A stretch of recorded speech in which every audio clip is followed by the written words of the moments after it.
बाकीची राज्य बघा तुम्ही. मी या हिंदीच्या प्रश्नावरती पण बोललो होतो. मी तेव्हा माझ्याकडे आले होते ना जेव्हा ते शिक्षण मंत्री भुसे,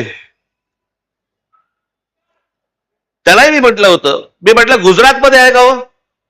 या देशाचे पंतप्रधान आणि या देशाचे गृहमंत्री हे दोघेही गुजरातचे आहेत.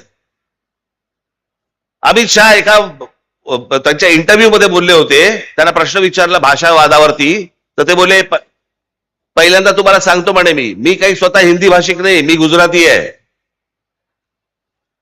देशाचा गृहमंत्री स्वतः ठणकावून सांगतो की नाही मी हिंदी भाषिक नाही, मी गुजराती आहे.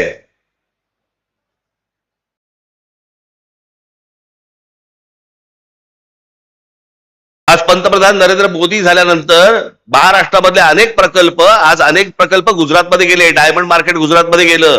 प्रत्येक माणसाला आपल्या राज्याबद्दल प्रेम असतं. आम्ही बोललो की संकुचित कसे होतो?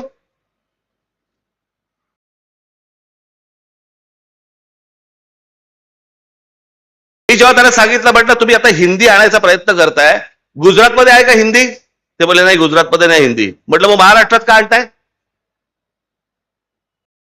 यांचं काय राजकारण चाललंय ना, मला असं वाटतं आपण ही गोष्ट नीट समजून घेणं गरजेचं आहे. राजकीय पक्ष निवडणुका येत राहतील, जात राहतील, सगळं होत राहील. मी मागे माझ्या भाषणात म्हणालो होतो ना, एकदा तुमची भाषा संपली आणि तुमची एकदा जमीन गेली, जगाच्या पाठीवर तुम्हाला कसलंही स्थान नाही, कसलंही स्थान नाही.